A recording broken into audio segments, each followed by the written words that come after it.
Autoline Daily is brought to you by Bridgestone, passion for excellence. Here are today's top headlines. GM axes Pontiac, Chrysler gets union concessions, and Norway wants to ban gasoline-powered cars. Up next, we'll be back with the news behind the headlines.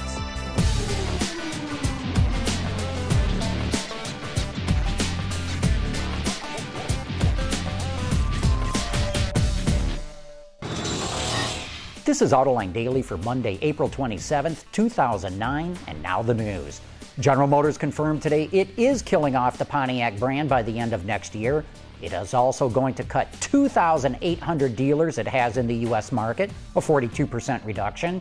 It will get rid of another 7,000 to 8,000 hourly employees, and this is all on top of the plan GM submitted to the government on February 17th. And the company claims it will now be at a break-even basis, even if the U.S. car market only reaches 10 million units, and let's hope it gets up to that level. Chrysler reached agreements with the UAW and CAW unions, and now the pressure builds on the company's banks and bondholders. Chrysler has until Friday to put together a viable plan that will get it more government money. CAW workers have already ratified a new agreement that cuts labor costs by $19 an hour. The Wall Street Journal reports that this did not cut wages. Instead, it eliminates a Christmas bonus, reduces health care benefits, and allows temporary workers and supplier employees to do some work in Chrysler plants.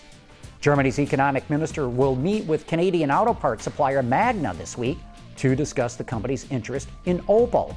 According to Reuters, Magna and several others are interested in buying Opel from GM, including financial investors and Fiat. GM must sell Opel for the company to receive financial aid from the German government. Wards reports that VW will build its new lineup of low-cost mini cars in its plant in Bratislava, Slovakia. The new generation of vehicles will be based on the Up concept the company debuted at the Frankfurt Auto Show in 2007. The first of VW's new generation small cars are expected to roll off the line in early 2011. They'll be sold under VW, Seat, and Skoda brands. The company also builds the VW Touareg, Audi Q7, and Skoda Octavia in its Bratislava facility. Here's an interesting story. Reuters reports that in Norway over the weekend, the country's finance minister proposed a ban on gasoline-powered cars. The proposed petrol prohibition would start in 2015. Car makers could only sell new vehicles that run on a combination of electricity, biofuels, or hydrogen. Hybrids using fossil fuels and electricity maybe would be permitted. And maybe this is all about letting Norway export more oil. After all, it is the world's sixth largest exporter of that vile, polluting energy source that powers the Scandinavian country's economy. Maybe Norway needs this. 2 hydrogen-powered Ford E450 buses began operating at Detroit Metro Airport at the end of March. According to the Detroit News, the buses will run 5 days a week for 6 months and drop people off between terminals.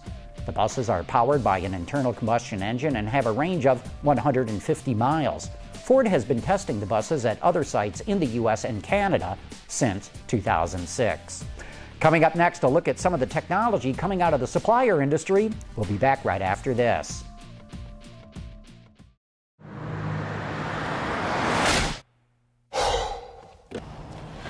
Changing tires out here could be dangerous, but with these tires, I don't need to worry.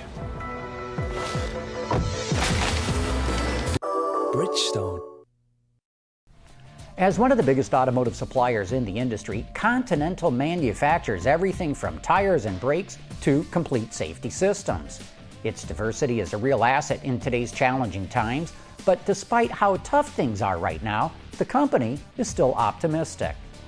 I see the major growth opportunities for Continental, but for the automotive industry with new features in driver assistance systems. So after having systems like ESC standard on all cars in 2011-12 ongoing, we will see more and more driver assistant systems like radar sensors for ACC functions or camera systems, for example, for traffic sign recognition, where you recognize traffic signs and you get the information into the car. Systems like cameras and radars will have a bright future. I see that, and the installation rate is increasing year over year since the last 5 years already. Continental sees the safety and convenience feature side of the business as a major area for growth. Since not every car has stability control or even ABS, the company is looking at increasing the installation rates of these items, particularly in developing markets like China and India. Beyond basic safety systems like these, Continental also supplies OEMs with much more advanced technology. Volvo's City Safety Crash Avoidance System uses some of the company's sensors, while Continental hardware enables street sign recognition on the new BMW 7 Series. Sophisticated technology like this really fits in with its altruistic philosophy on safety.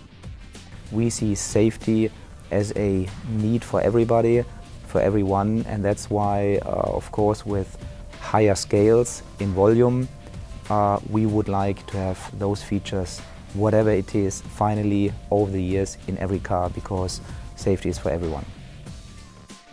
Surprisingly, even in today's market, the company sees areas for growth. We'll have to wait and see what they come out with next, particularly in the area of driver assistance systems and safety.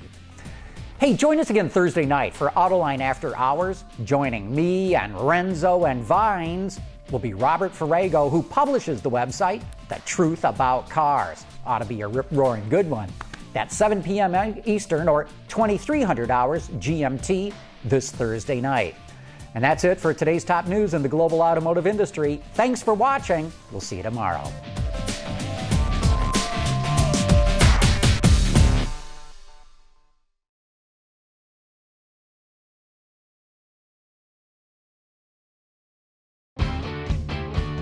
Visit our website for even more great content all week long. Autoline Extra, Dawn's Journal, podcasts, and even more. So click over and get the inside view at AutolineDetroit.tv.